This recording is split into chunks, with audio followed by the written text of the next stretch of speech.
Hi, good evening all. Uh, Thanks for joining this webinar on overview of motors. This webinar is arranged by Talentive. I am electrical engineer with 13 years of experience. I am into hardware design and power electronics is my expertise. I'll be taking through the overview of motors. I term this session back to basics. So while majority of us, or at least people who are from electrical or electronics background, might have heard about this, all the motors, and we have studied during our plus two some and during engineering about some more things. So this is to refresh the basics. I'll not go or deep dive into the construction and of the motors. This is just to provide an overview, and if you have any questions during this webinar, please type in the chat window and I will answer your questions. You can also have 5 to 10 minutes of the question answer session at the end of this webinar, but you can always, as you get any query, you can type in the chat window. Thanks for your patience, and apologize for 5 minutes delay in beginning this webinar. Now this is the agenda which we are going to cover today. We'll start with what are the different types of motions and how do we achieve different means to achieve this motion, and also a brief overview on actuators. Actuators is a basic terminology which we use, and motors are only part of it. So I'll give you a brief overview of all these things before we actually move into our topic of the evening, which is overview of motors.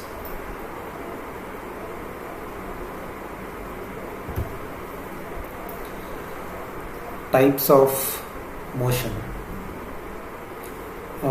Before I proceed further, I'll give a 5 minutes pause, and I would like to think, when something comes to your mind or when you hear this term motion, what is that, what all things you can imagine?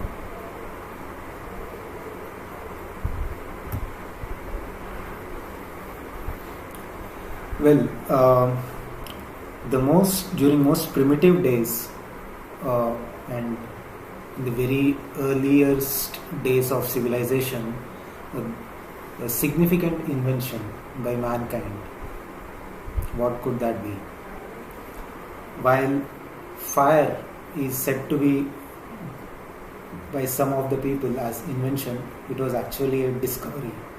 So during Stone Age, people discovered fire.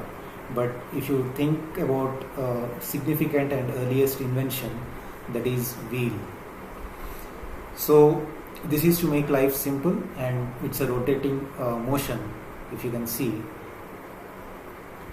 But that's a means to get a linear motion. So the most commonly used motion in our daily lives, or majority, it's always a linear motion. So earlier people used to push loads and there was huge friction in the surface. Then by invention of the wheel, things were made much simpler. What are the other types of motions? So we can imagine pendulum in our old wall clocks, and this is an oscillatory motion. This is also one of the basic types of motions. And the picture what you are seeing here is a crankshaft. Well, this kind of motion, what you are seeing here, is called reciprocating motion.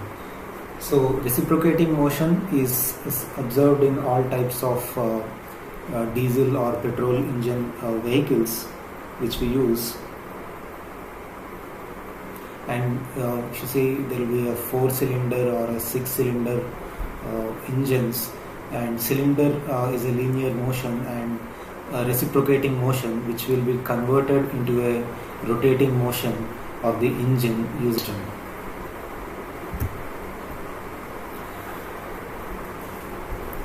Well, when we say means to achieve motion, you might have heard the term actuator. So, what do you think actuator is, or how is it defined? Well, anything that translates energy to motion is called actuator. So, there is always a control signal that is associated with the actuator. So, there is a control signal which triggers the conversion of energy to a motion. Not always, but occasionally and in most of the systems, there will be a feedback signal associated with this. So, a control signal would trigger the actuator which translates energy to motion, and the feedback is again given to the control system to see whether the desired motion took place or not. So what are the examples? So if you can imagine a few daily life examples for these actuators. This picture, automatic doors. Automatic doors you might be seeing in the shopping malls, offices, or any other commercial complex. So this is a system where the entire actuator we can see. So there will be a motion sensor. When a person approaches the door, a signal is sent to the system and the doors either open or close. This is one example wherein some energy is translated into a movement of a door. Now, various types of cranes and farming equipment that needs to carry loads. Here also a driver operates a lever and then something moves, lifts, and there is a motion associated with that. So this is one of the examples that we see in our daily lives. What you are seeing on the right side is electromechanical relay. We will talk on this in the later slides. Now, we have seen three different pictures. Now, can you categorize these into different segments so that we can define what are the major segments these actuators can be classified as? Well, one is the hydraulic. Hydraulic actuators have a high power density, which means they deliver a lot of force in a very small place. So this is a typical example. It's a car parking system wherein a signal, a small force on one end is translated into a big force and a car is lifted. This is the example of a hydraulic actuator. Pneumatic actuator. This has less power density than hydraulic. The pressing or punching machines which you are seeing on the right side is an example of pneumatic actuator. Now the automatic door which you have seen in the previous slide is also an example as of hydraulic actuator. In some of the systems that is also implemented as a pneumatic actuator. So it depends. The same system, depending on the required force, can be implemented with a hydraulic system or as well as a pneumatic system. And of course, most common actuator is electric actuator. So The solenoid which you are seeing here is one form of electric actuator, wherein when the coil is energized, a magnetic field is set in which exerts a force on any iron rod and it pulls. And electric motor, since electric motor also translates, the solenoid which is shown in this particular figure is translating into a linear motion, and the electric motor here is translating into a rotatory motion. So it could be a electric signal in the form of a DC voltage or a AC voltage, and the shaft rotates. So that's a rotatory motion.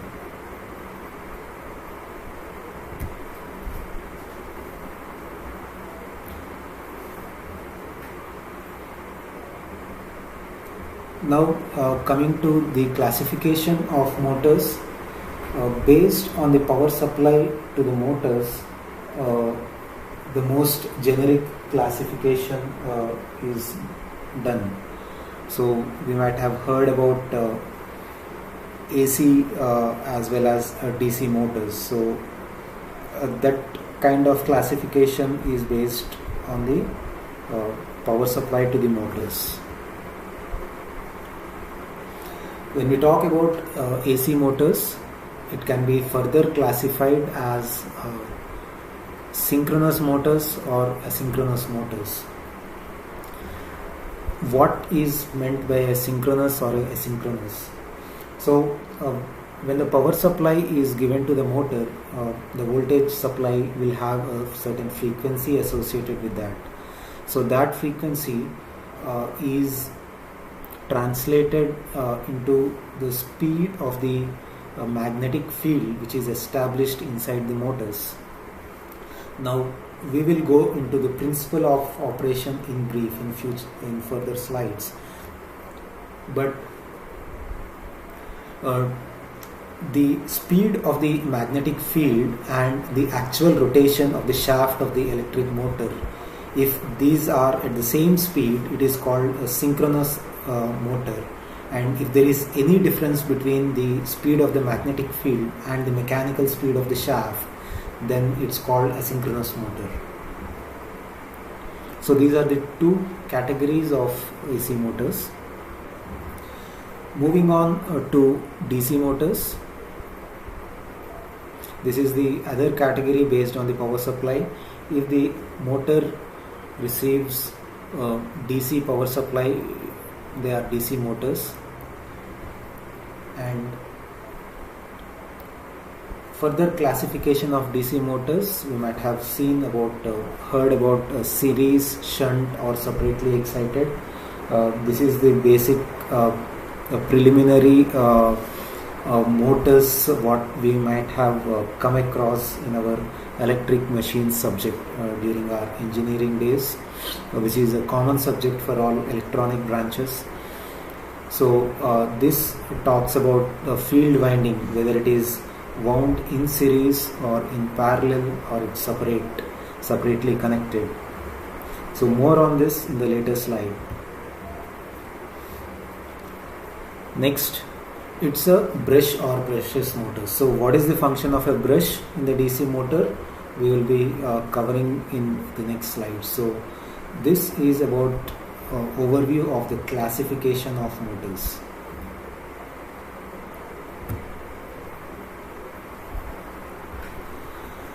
Well, there is one more category of a motor which is called a stepper motor. This is also a DC motor, and it is used in precision control applications like robotics.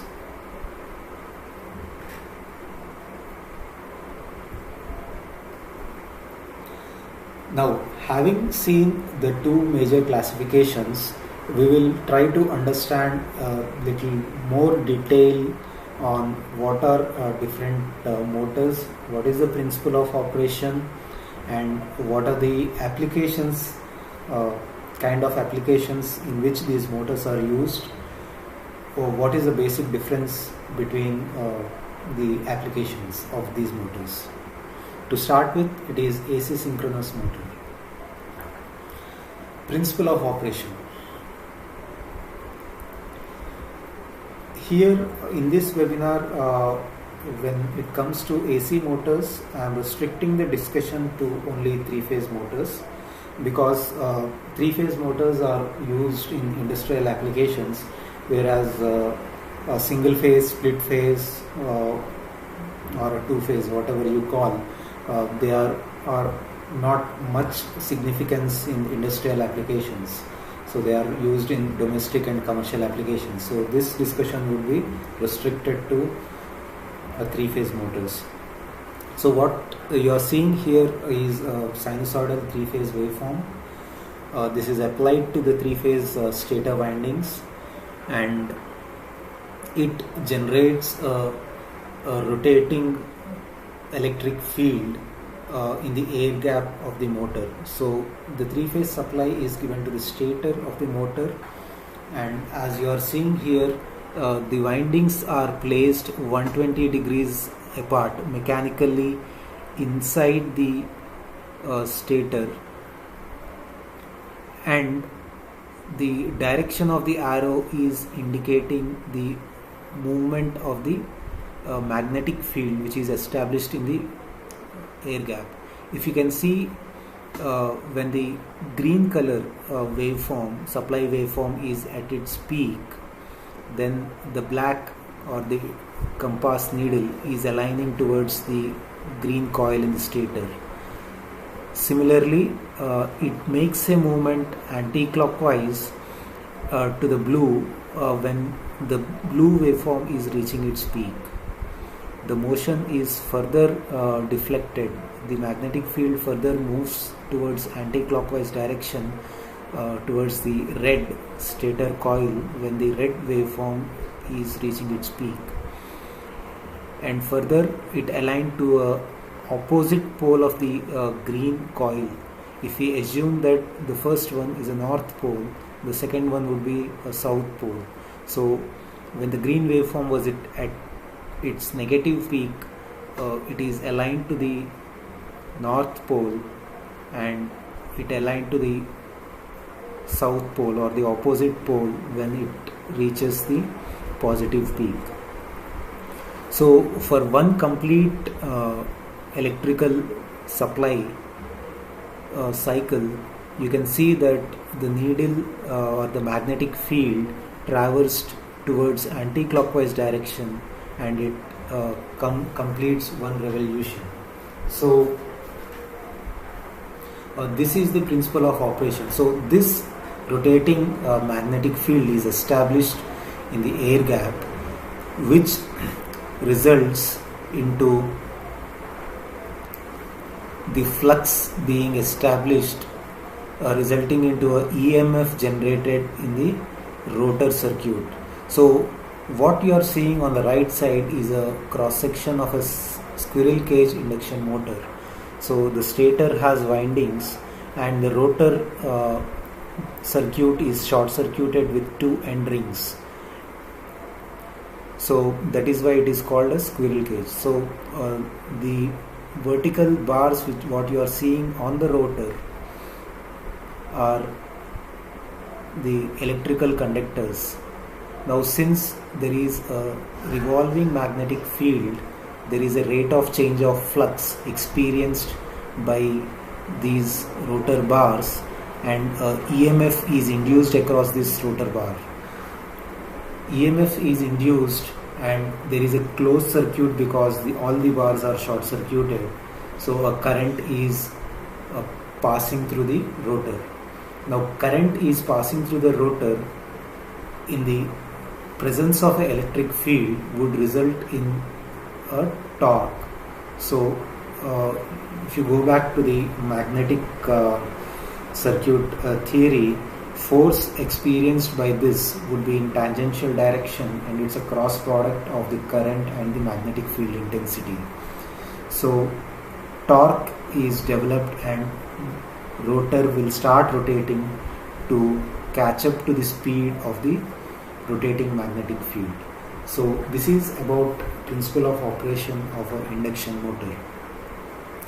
Now, while most of the times what you see is a squirrel cage induction motor with rotor bars shorted, there is another type of motor which is called a slip ring induction motor.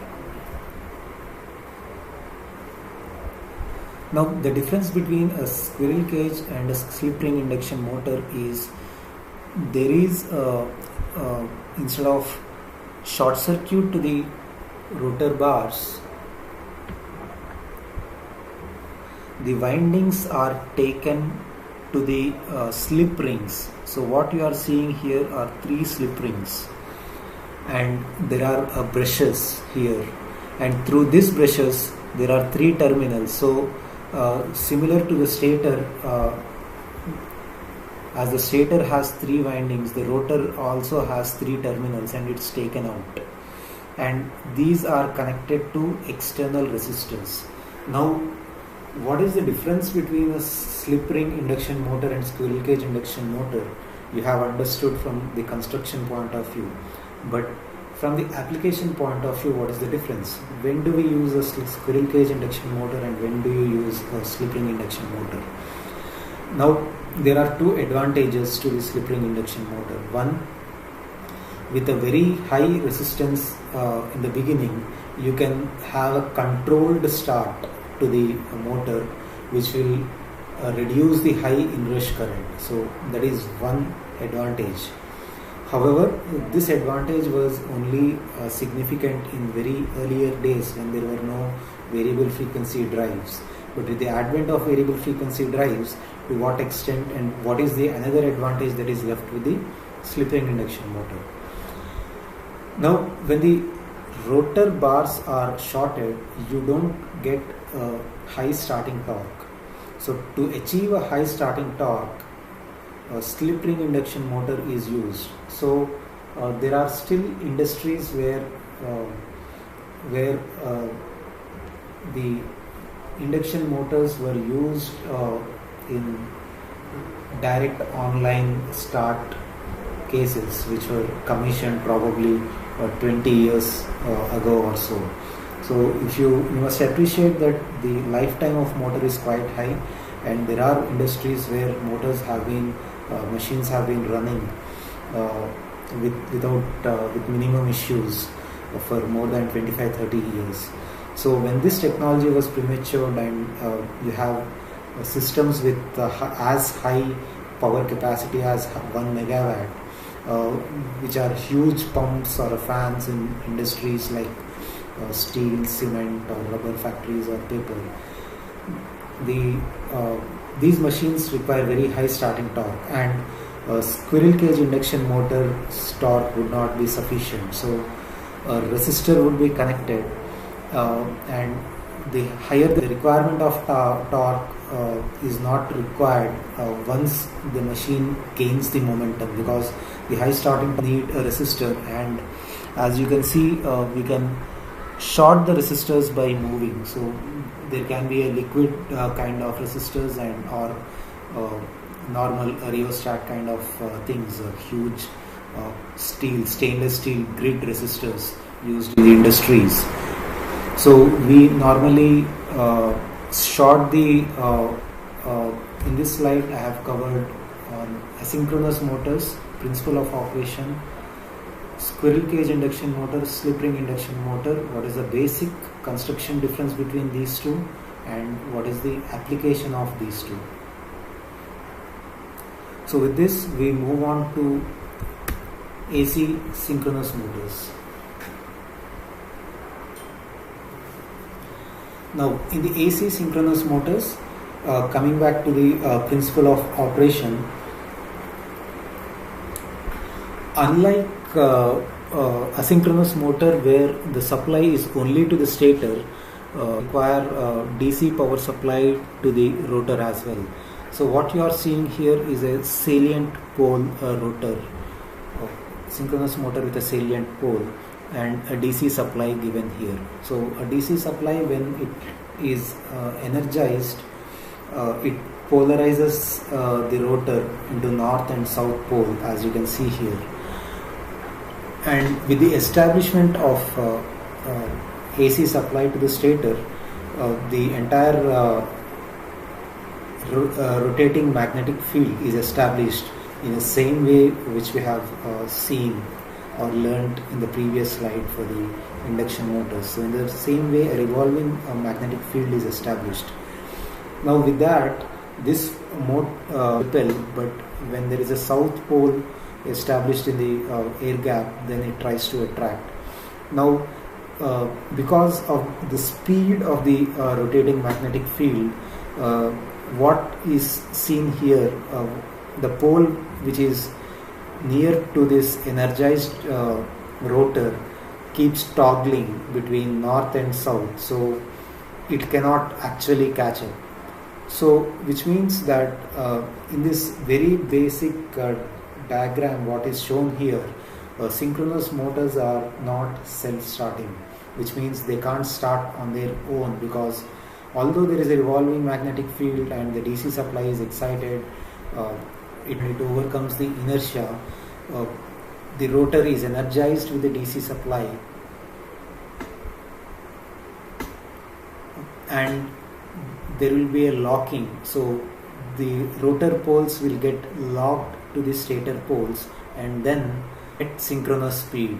Synchronous speed means that rotor as that of the revolving. This seems to be quite tedious technology. They have come up with windings in the motor, so without the need of external of the damper windings and the rotor terminals shorted, the induction motor so once this DC supply terminals are shorted, it is quite similar to what we have seen in a squirrel cage induction. It rotates with a slip speed. It doesn't catch up to the synchronous speed, but once this motion is established, DC supply is given, the short circuit is removed, and the rotor is energized. With rotor being energized, the poles are formed, north and south pole, and then it quickly catches to the stator magnetic field and it gets locked. So in that way, the motor can be started without use of any external prime mover. Now this is the principle of operation in brief of the synchronous motor. Well, there are different sub-classifications for this synchronous motor. One is wound rotor, which is similar to the one which we have seen. Next, it is a permanent magnet, and third one is a reluctance motor. Now, permanent magnet, instead of DC power supply, the rotor is manufactured with soft magnetic materials in a particular way. Then there is an inherent north and south pole attribute to the rotor, and there is no need for an electric coil establishing a magnetic field and establishing north and south poles for the rotor. So in that way we can eliminate the need for the DC power supply. And third categorization for the reluctance motor is a variation, I would say, of a permanent magnet, but here the main difference is there is an inherent difference in the way the rotor is manufactured. So reluctance is the property of the material magnetized. So in the reluctance motor, one side of the magnetic material property is not unique, but the reluctance of the rotor for the magnetic field is higher on one end and lower on the other end. So when this happens, whenever there is a magnetic field in this gap, in the air gap, the least resistance or least reluctant part of the rotor would try to catch up with that, and most reluctant part would oppose that. So motion is established using this principle, and hence it is called a synchronous reluctance motor. Now, uh, what is the advantage of the synchronous motors and where do we use this? Now we have seen squirrel cage and slip ring induction motors, and while dealing with that, I mentioned that the starting torque for the slip ring induction motor is more than the squirrel cage induction. Comparatively, synchronous motors have, for the same rating, synchronous motors have higher starting torque than induction motors. So for a very high torque applications, synchronous motors would be more preferred. But in that case, why do we use induction motor at all? So we have to understand that if you have observed, induction motor has only supply to the stator and there is no supply to the field. It has the supply to the field. So this means that the control mechanism of the synchronous motor is bit complex compared to the induction motor. That's one part. And another part is we have to control the excitation of the rotor as well as the stator. So that is a different aspect. And squirrel cage induction motor particularly has less maintenance because there are no brushes, there is no rotor is maintenance free. Of course, mechanical bearing maintenance is always required, but other than that, there is no electric circuit in the rotor. It has electric circuit only in the stator part. That makes it simpler. So the restriction of the synchronous motor or the application of synchronous motor is limited only where the high starting torque is required, and also with high power applications. Now with the high power applications, one advantage of the synchronous motors is by controlling the excitation of the rotor, we can control the power factor. So particularly if you see that we can operate the synchronous motors at a different power factors. We can either operate it at a leading power factor or lagging power factor or even a unity power factor. So assuming that even if we assume that there is no requirement for a power factor control in the end application where we are using, a typical power factor for the induction motors is around 0.8. Now with a 0.8 power factor would mean the peak of the current which is drawn from the AC supply from the stator is higher than the unity power factor. Unity power factor operation will always have least current drawn from the supply. So if you are imagine of a situation where the rating of the motor is 500 kilowatt or 1 megawatt. So with 690 volts system, the current drawn by the supply from the supply can be reduced by at least 40% if you are using a synchronous motor with a higher power factor. So just to remind you, I am talking about the reduction in the current drawn from the supply, but not the power.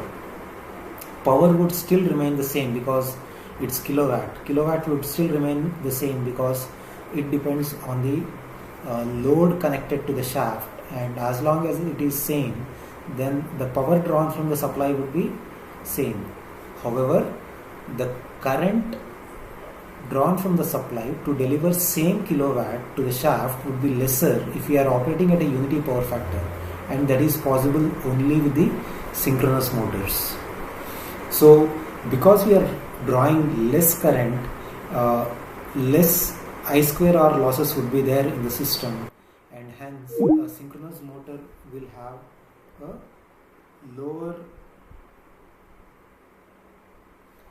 losses.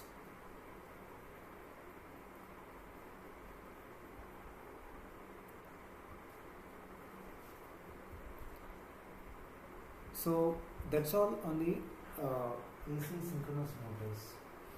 Now we move on to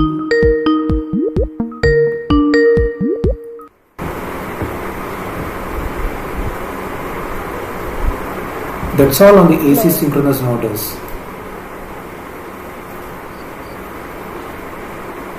If you have any questions, please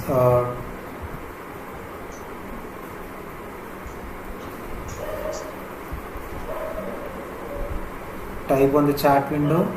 Anand అయిపోయిందండి. లేదు. Okay, so we are moving on to DC motors, and we have almost this is the final phase of the presentation, and I'll be concluding it in another 10 minutes. So principle of operation of a DC motor. Here a stator is the field winding, and it's excited with the DC current. When the armature or the rotor is also supplied with the excited with the DC voltage, then a current is passed through the rotor windings, and a current carrying conductor will experience force in the presence of the magnetic field in the stator, and hence there is a force that is developed towards bottom on this conductor and towards the top, which is resulting into a rotating motion. This is the principle of operation of a DC motor.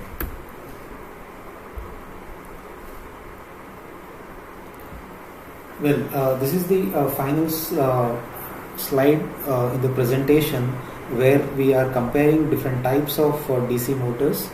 So there are brushed DC motors, brushless DC motors, and stepper motor. Similar to the synchronous motors, the only difference between a brush and brushless is if you are using a permanent magnet as a rotor, then it's a brushless motor, and if you are using a winding to the rotor, then there should be a brush, because that serves as a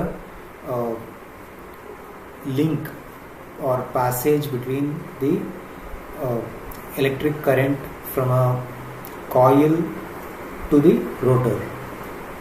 Now these are various advantages and disadvantages. If you see for the DC motors, a brush DC motor is cheapest and simplest motor, and it has very simple control. But the major disadvantage with this is high maintenance, because the commutator and brushes have to be frequently cleaned to avoid sparking, and there is a wear and tear of the brushes, so that they have to be frequently replaced. So brushless DC motor is always more rugged, and because of the removal of the brushes, it has a better efficiency, little or low maintenance, and a long lifespan. And we use a permanent magnet on the material of which we select. The density, power density that can be delivered with the brushless motor can be higher, which means high output power within the same dimension of the motor is possible. However, the motor control is quite complicated, and it still is not that frequently used in different applications. Its reach has increased by quite a bit, but still it's very costly compared to the brush DC motor of a same power rating. Now these are used brushless motors, whether it is a permanent magnet or brushless DC motors, are used in electric vehicles. So brushless motors of very small ratings are used also in the compressors in the refrigerators and most commercial applications. So more research of utilizing these in electric vehicles is ongoing, and permanent magnet AC motors and brushless DC motors, there is a lot of research going on to reduce the cost with new materials and simplify the control so that it is used in a better way. Now the last category of the motors is a stepper motor. A stepper motor is used where very accurate position control is required, and not just one revolution. A stepper motor can be controlled to the accuracy of 1/20th of a revolution. One revolution of a shaft is 360 degrees, and stepper motor can be controlled in steps of 1.8. So wherever there is a fast, precise, dynamic control required, like for any robotic applications, the stepper motors are used, and these have a unique feature where at very low speeds it can deliver excellent torque, and it can give a torque, high holding torque as well. These also have a long life, but only a disadvantage of this is low efficiency. Also, it has more noise due to the torque ripple, and it cannot accelerate the loads rapidly. So typical applications are the computer hard disks, as well as the robotic applications and different motion control applications where a precise position control is required. These are used. Well, with this I have covered what I intend to give, a brief overview of different motors which we have used. So if you have some questions, you are free to type in the chat window. I'll pause for some time, otherwise we would conclude. So it's to ask any questions in the chat window.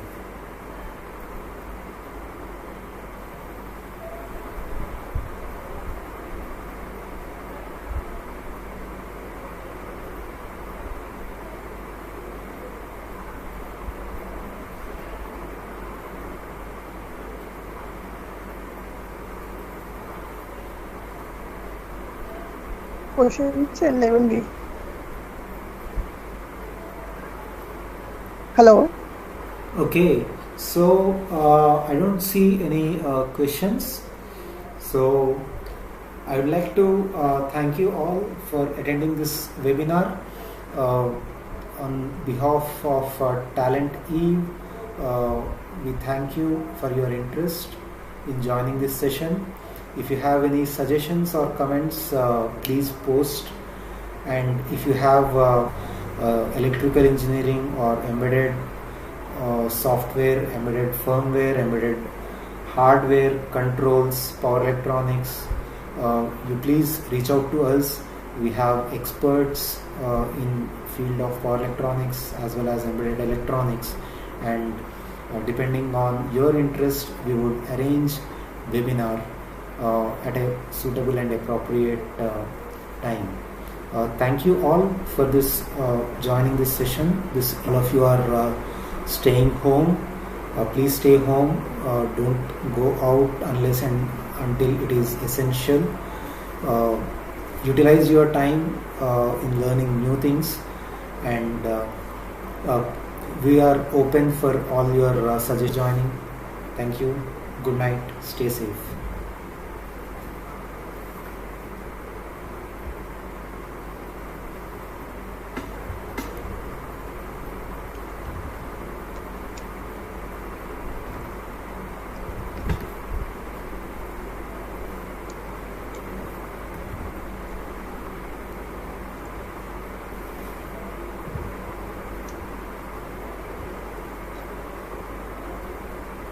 Okay అండి, close చేసేద్దామా? Yes. నేను ఆ session close చేసేయండి.